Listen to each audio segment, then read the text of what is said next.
Na Rádio Bandeirantes, na Band News TV, falando para todo o Brasil nesta segunda-feira, dia fundamental para o futuro da guerra entre Rússia e Ucrânia. E nós temos dois convidados chegando aqui ao vivo para explicar para você tudo que pode sair desse encontro hoje entre Donald Trump e Volodymyr Zelensky, quais são as perspectivas para o final da guerra e, no fim das contas, quem sai ganhando e sai perdendo pelo que a gente tem até agora, porque tudo está mudando e mudando muito rápido. Deixa eu dar meu bom dia, então, aqui aos nossos dois convidados, professor Leonardo Trevisan, professor de Relações Internacionais da ESPM. Professor, bom dia, seja bem-vindo, tudo bem com o senhor?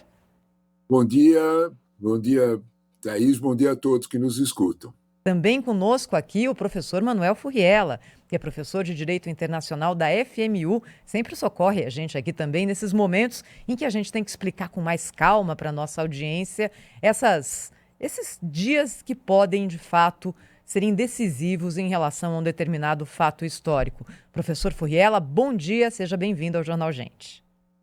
Bom dia, aproveito para cumprimentar também o professor Trevisan. Deixa eu começar aqui colocando uma pergunta. Manuel. Bom dia.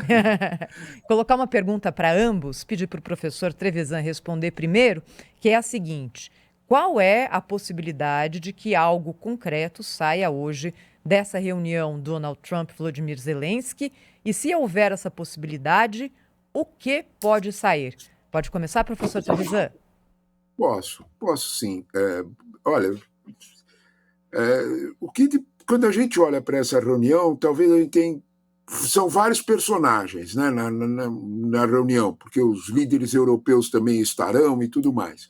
Tem um personagem que está sendo colocado frente a frente, a gente pode chamar de fato consumado se a gente quiser ser educado. Se a gente não quiser ser muito educado, pode chamar de prato feito. Sabe aquela coisa bem brasileira, colocar o prato na frente e dizer, é isso que tem para jantar, né?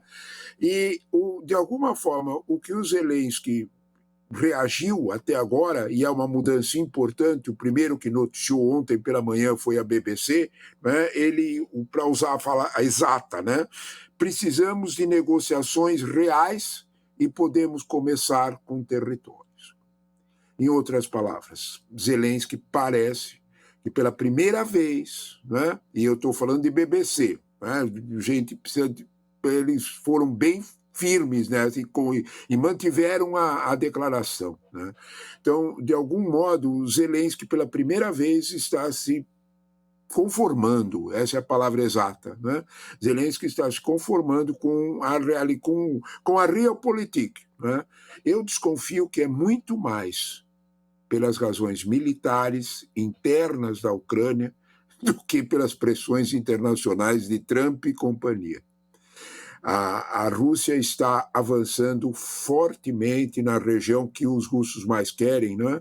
A região de Donetsk para frente, e o motivo é fácil da gente entender. É um ataque por terra, em que a Rússia conquista quilômetros por dia, 2, 3, 4, às vezes 5 quilômetros, às vezes um só por dia, e vai avançando, e a Ucrânia tem uma realidade muito forte, que é a ausência de substituição de tropas, né?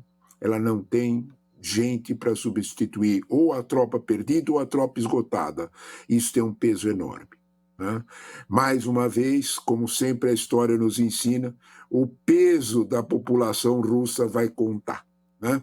E de alguma forma isso explique a aceitação de Zelensky. Eu acho que é um quadro novo e que a Europa já está mais ou menos se conformando com essa realidade.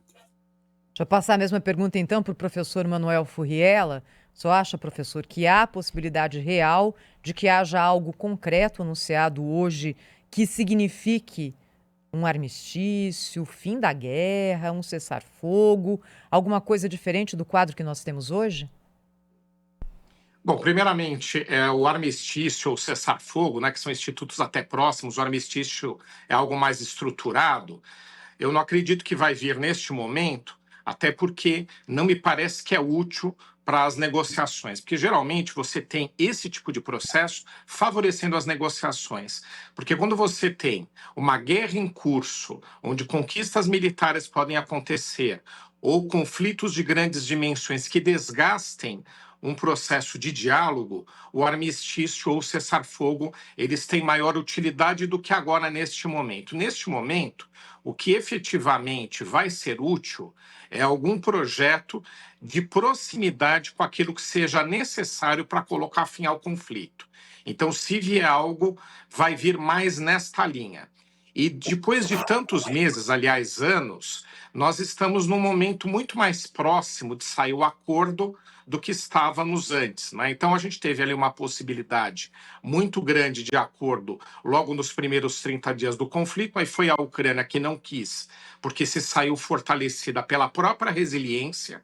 A Ucrânia demonstrou um poder de resistência, resiliência, logo no início da guerra, muito representativo, e logo vieram ao seu socorro a Europa, Estados Unidos e alguns outros países, não só militarmente e economicamente, mas também pela aplicação de sanções inéditas contra a Rússia. Então ali veio uma resistência com muito fôlego, algo que não aconteceu, por exemplo, quando a Crimeia ali foi tomada no conflito ali que levou a Crimeia. Então ali o jogo era diferente. Ali poderia ter saído um acordo, mas a Ucrânia é que não quis aceitar os termos. Os principais termos envolviam o seu não ingresso na OTAN, o seu não ingresso na União Europeia e a mudança do governo, né, a saída do Zelensky. Ali ninguém aceitou e a Ucrânia se viu ali, ou pelo menos a análise que fez, em condições de continuar no conflito. Agora, há uma proximidade muito grande, né, muito maior, muito grande acho que não, mas muito maior do que havia em outras circunstâncias, onde você tem a Rússia, que ela diminuiu as suas pretensões territoriais, né, mesmo substituindo por alguns territórios não ocupados, ela tinha uma pretensão muito maior que foi construída durante o conflito, então de uma pretensão inicial do não ingresso da Ucrânia nas organizações internacionais que eu mencionei, se transformou também numa pretensão territorial, ou seja, a Rússia quer grande parte do território ucraniano. Então, o Putin já reduziu um pouco essa pretensão, então não deixa de ser algum nível de concessão, e você tem Zelensky aceitando começar uma conversa que envolva também questões territoriais. E outro ponto muito importante, não está sendo mencionado, é que mesmo a Ucrânia tendo que aceitar que ela não vai entrar na União Europeia e principalmente não vai entrar na OTAN, ela está exigindo, e ela está correta, em ter garantias militares de proteção por parte dos Estados Unidos e da Europa, e essa sinalização aconteceu, e a Rússia também decidiu que aceita conversar também sobre isso. Então, mais uma concessão. Então, a partir do momento que você tem algumas concessões de cada lado, mesmo elas não completando o cenário ideal, pelo menos você já vê uma linha onde há um tipo de conversação. Porque se você não tem concessão nem de um lado nem de outro, ou dos dois, não há acordo, não há composição. Então, por isso que eu acredito que agora nós estamos no momento mais próximo, desde o início da guerra, de haver uma composição, mesmo com as imperfeições que eu mencionei. Professores Manuel Furriela e Leonardo Trevisan estão conosco aqui, ao vivo, no Jornal Gente, na Rádio Bandeirantes, na Band News TV. Deixa eu passar a palavra para a Sônia Blota. A Sônia que está em Paris, no coração dos acontecimentos. A Europa preocupadíssima com os rumos dessa guerra, não é, Sônia? Com consequências reais, inclusive em termos de investimento em segurança, em preço, inflação, em tudo, não é? Estou passando a bola para você conversar agora com os professores, Soninha. Pois é, Thaís, exatamente o que você falou, você chegou no ponto. Então, um bom dia, uma boa tarde aqui de Paris para os queridos professores Furriela, professor Trevisan. Que bom, os dois craques aqui conosco ao vivo no Jornal Gente. E o que eu queria saber com os senhores é o seguinte, os líderes europeus, eles estão presentes na reunião, né? Estão todos lá, a maior parte, pelo menos os de maior peso estão lá em Washington, porque a Europa teme pelo futuro da União Europeia e o Reino Unido também. A reivindicação territorial russa faz sentido geopolítico histórico? Putin quer mesmo a chamada volta do Império Russo? Queria começar com o professor Trevisan e depois com o comentário do professor Furriela, por favor. Primeiro de tudo, bom dia ou boa tarde, né? Bom dia, Brasil, boa tarde, Paris, Aqui, né? exatamente, 5 Boa horinhas nos tarde, separam, professor. Toda vez que você fala de Paris, eu lembro que, bom, a gente ainda tem Paris, né? A gente ainda tem. Tá bom. Ainda Então, vamos tem, lá, né? graças a Deus. Então, de alguma forma, quando você comenta se é um destino histórico, se há uma razão histórica, não é? É claro, né? O que é que o subtexto da tua pergunta é o que é que Putin quer? Ou, dito de uma forma mais clara, Sônia, é o que está no teu texto, né? O que está nas tuas preocupações não é de hoje, até onde ele vai, né? Que é a preocupação de qualquer europeu. Né? É até onde ele vai, porque, de fato, ele está com uma situação que é muito mais parecida. Os fantasmas, né, que acompanham Putin não é o fantasma Lenin, né? Não é o fantasma da reconstrução da União Soviética, né? É pior, é o fantasma Pedro Grande, é a reconstrução do Império Russo. Ele está muito mais para 1700 do que para 1900. Então, quando nós olhamos para isso, né, a Europa põe as barbas de molho, até onde ele vai. Né? O meu problema concreto, sabe, Sônia, é o reconhecimento dos limites europeus. Esse é o ponto que me parece mais sensível. Assim como caiu a ficha do Zelensky, né, porque a BBC registrou ontem, frente a fatos consumados, há um registro de uma contestação, de uma constatação europeia que vem de ninguém mais, ninguém menos do que Kaja Kallas, aquela bastante efetiva, uma voz muito firme, aquela senhora estoniana, né, que que é a comissária para assuntos externos da União Europeia, leia-se, né, é uma espécie de chanceler da Europa. O que ela disse? Né? Uma constatação terrível, mas ela é real. Só os Estados Unidos têm, abre aspas, os instrumentos necessários para conter Putin. É a constatação, né, de que aquela frase, de uns dias para cá, sabe, Sônia, não sei se aí está aparecendo essa frase, mas uns dias para cá apareceu na minha cachola essa frase, né, dos anos 90, né, de que a Europa era um gigante militar, um gigante econômico e um anão militar. Lembro. Nossa, típica dos anos 90 mesmo. E tá todo mundo, e o preço chegou, é isso mesmo. E se a gente pensar, foi ontem, né, professor? Exatamente. E a Europa, quando olha para esse quadro, reconhece que quem tem instrumentos para conter Trump, para conter Putin, é só Trump. Nós estamos olhando para uma realidade que talvez explique todo o processo de aceitação das pressões tarifárias europeias. Talvez a gente explique. Professor Furriela.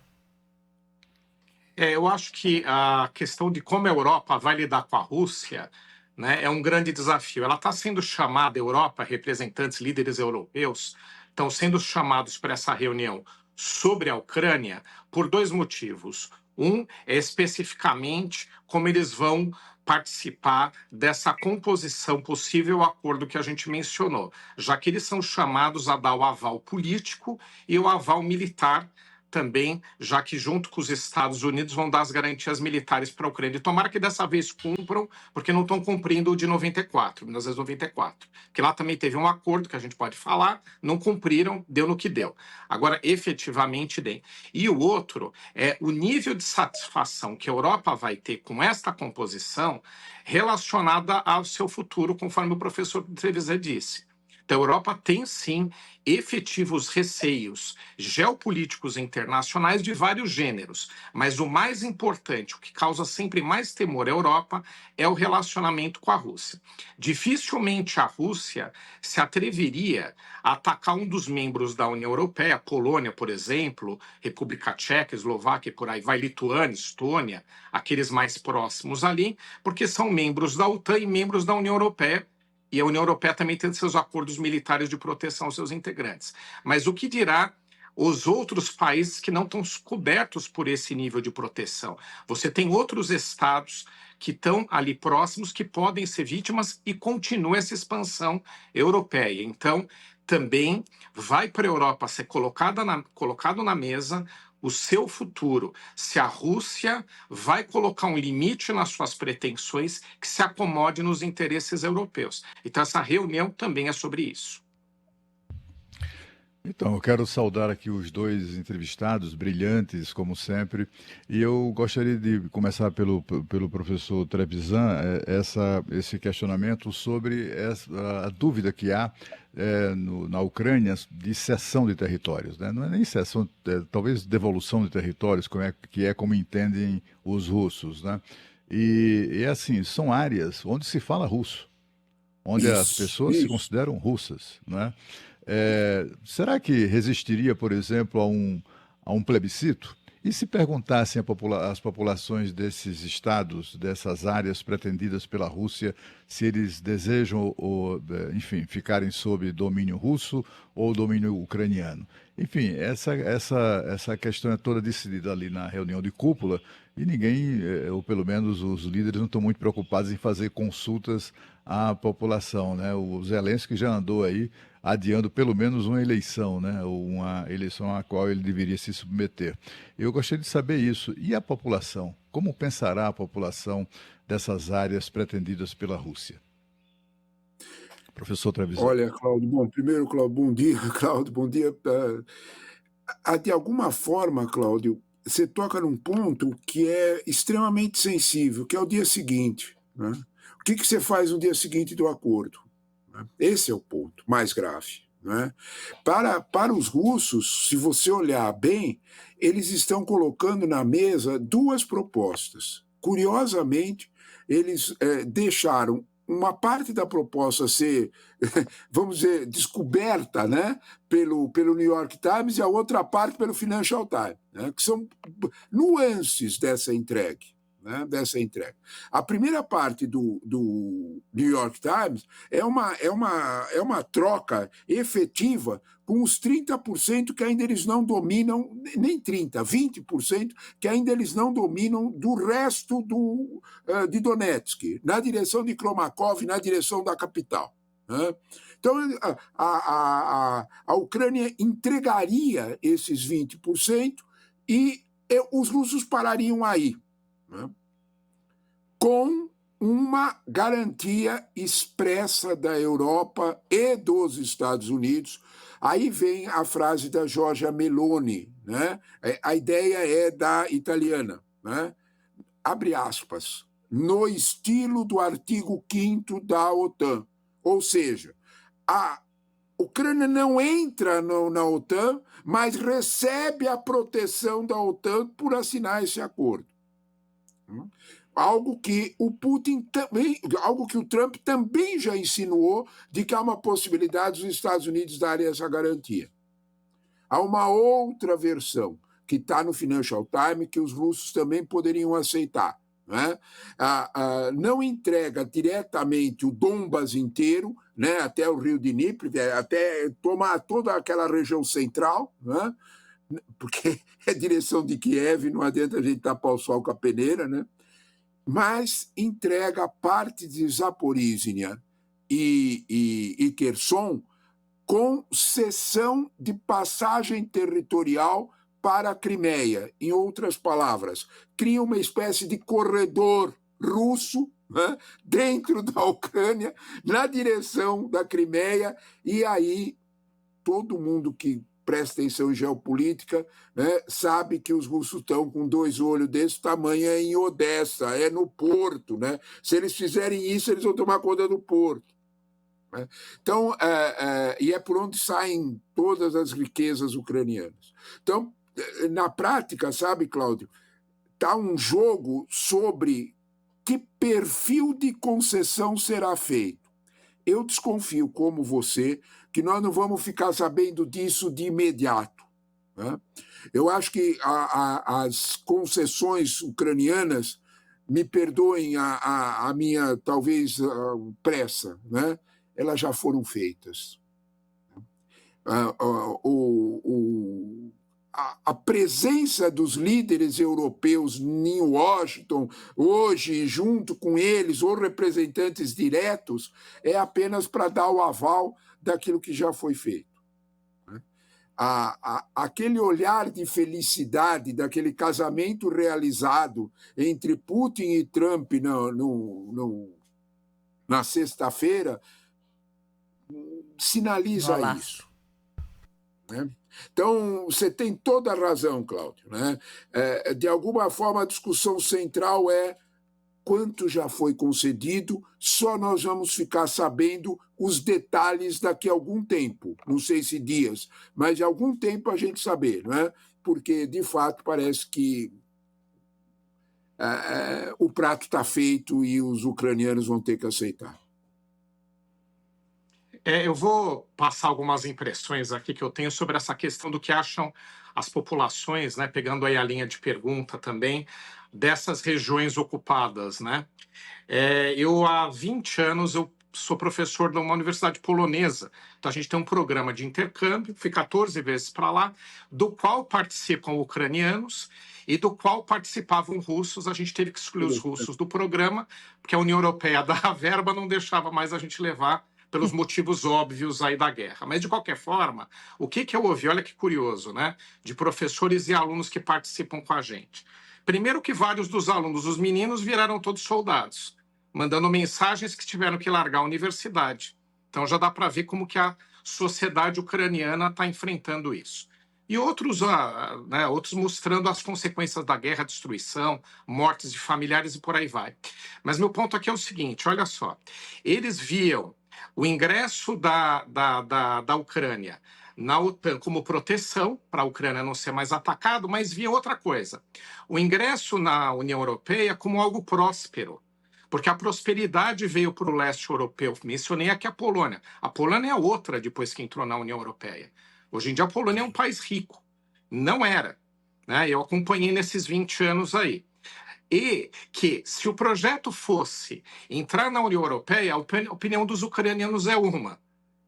Se a opção é ficar por conta própria do país, não entrando na União Europeia, o cenário muda completamente. E aí, se você pegar a população dessas regiões ocupadas pela Rússia, que tem pessoas falando russo, e que tem grupos que são muito ligados à Rússia por linhas familiares, ascensão e por aí vai, se eles tivessem a oportunidade de entrar na Europa, era um tipo de cenário para eles. Sem esse cenário, para muitos é melhor fazer parte da Rússia do que ficar fazendo parte simplesmente de uma Ucrânia desestruturada e sem apoio da União Europeia ou sem fazer parte de um grupo próspero. Então, as populações, se fosse fazer um plebiscito, certo? Com certeza a maior parte prefere fazer parte da Rússia do que ter um cenário que não vão para a Europa de jeito nenhum, para a União Europeia.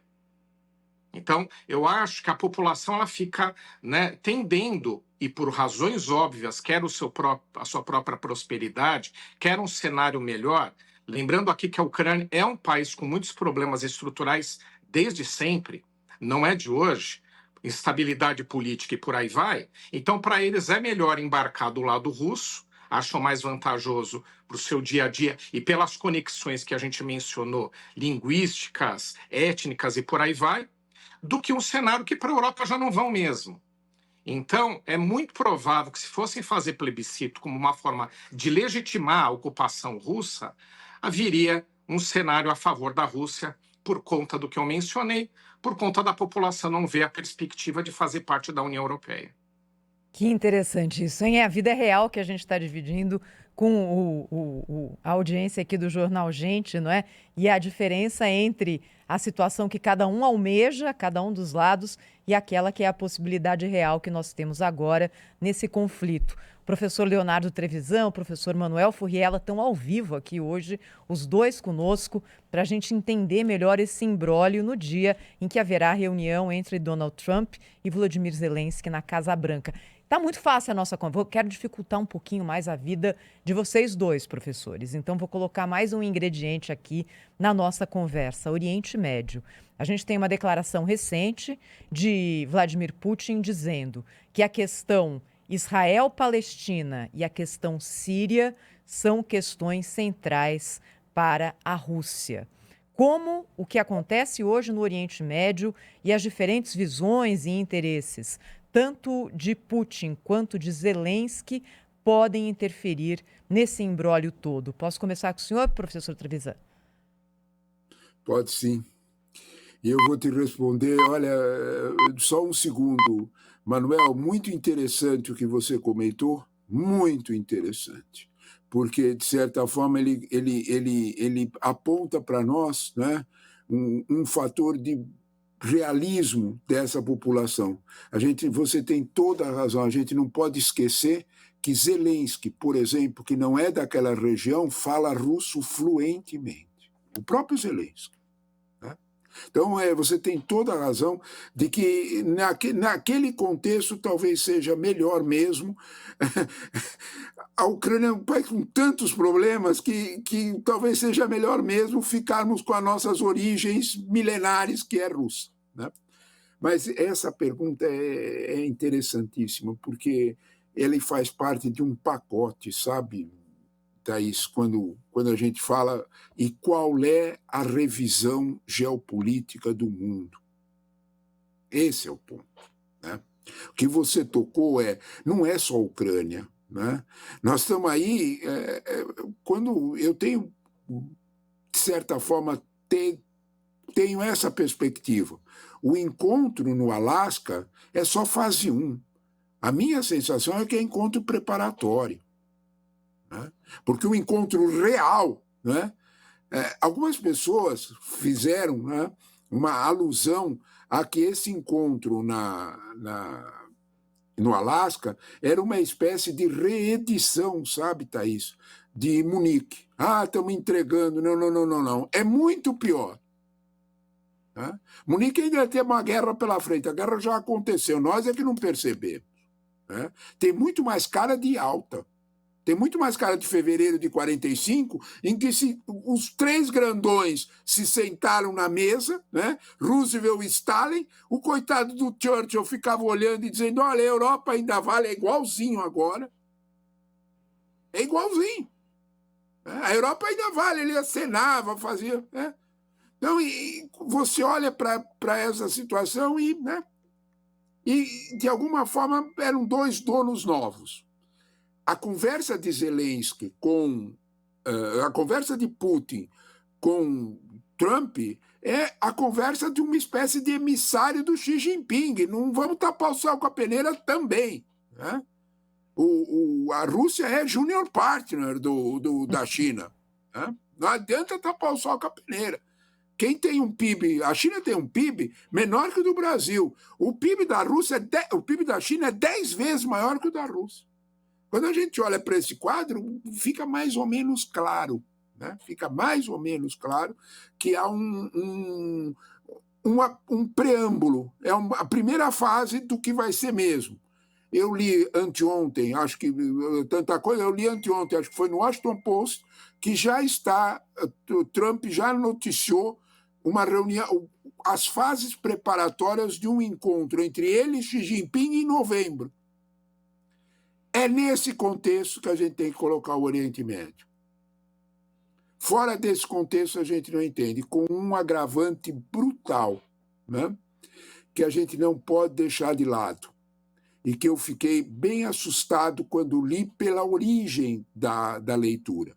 A revista Forbes, né, que nesse aspecto é muito cautelosa, registrou o crescimento da fortuna pessoal do senhor Trump.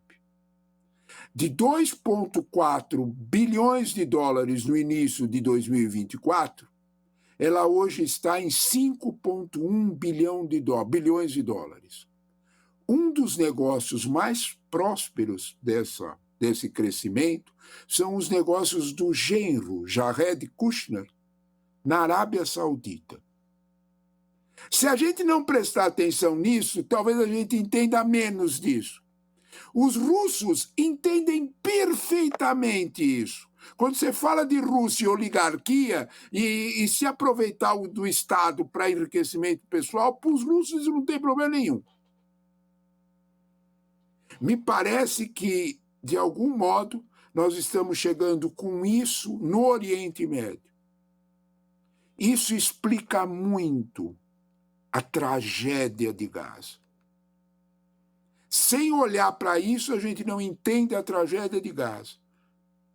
A impossibilidade dos Estados Unidos apoiarem as preocupações europeias e a contenção da Europa de dizer Gaza está ficando para trás. Porque o que tem aí atrás disso são os famosos acordos de Abraão, lá do primeiro mandato do Trump, de uma aproximação entre os árabes moderados ricos em petróleo com a tecnológica, com a nação startup Israel.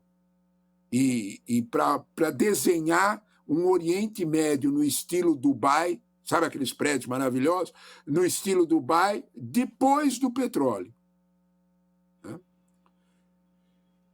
Quando eu converso sobre isso com os meus alunos, eu fico olhando a cara dos jovens, sabe?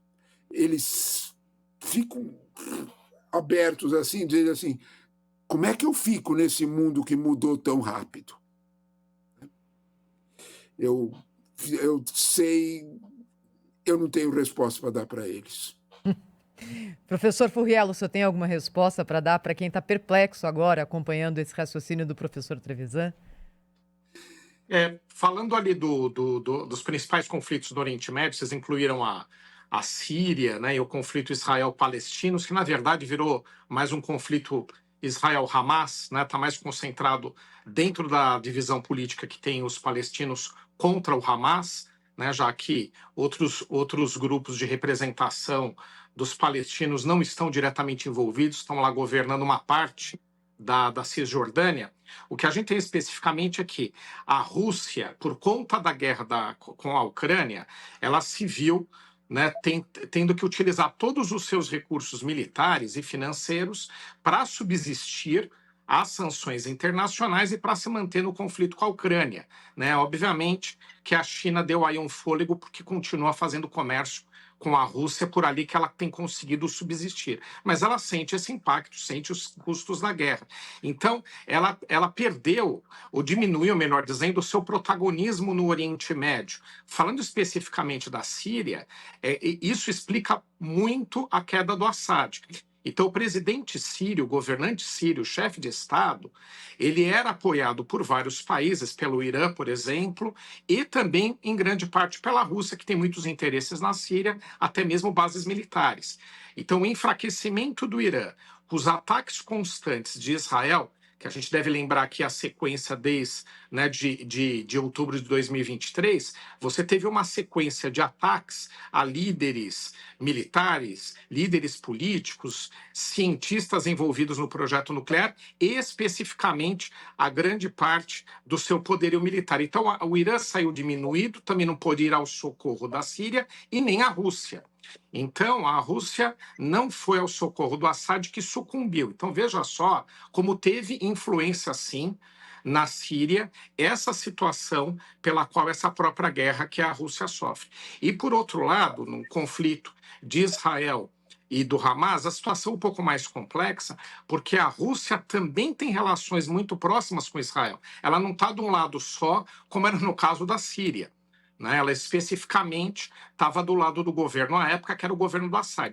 Esse grupo que agora ascendeu, ele é de outro lado, de outra representação política, que talvez não venha interessar a Rússia no futuro, mas o Assad era interessante. Então, sim, uma Rússia que sai agora, se fizer um acordo, volta a se fortalecer, ela volta a ser player em várias situações mundo afora, no caso da Síria também. Então ela volta a agir no Oriente Médio de acordo com seus interesses. Mas ela tem entrado no conflito, a enfraqueceu na região, explica bastante das mudanças que a gente observou na Síria, por exemplo. Olha, eu queria agradecer muito ao professor Leonardo Trevisan, professor de Relações Internacionais da ESPM, também ao professor Manuel Furriela, professor de Direito Internacional da FMU, por essa aula aqui que a gente pôde dar à audiência do Jornal Gente. Confesso, professores, que eu fiquei com saudades da Guerra Fria. Sabe por quê? Você escolhia um lado, aí tinha o bonzinho e o malvado, você torcia para o seu herói contra o vilão. Tudo fácil de explicar, né, Tava Thaís? fácil, hoje está muito complicado. É meu amigo, meu inimigo, que confusão. Obrigada, professor Trevisan. Obrigada, professor Furriela. Até a próxima, hein? Até a próxima. Obrigada, Bom dia a professores. todos, amigos. Tchau. Tchau, tchau. Agora 8h53.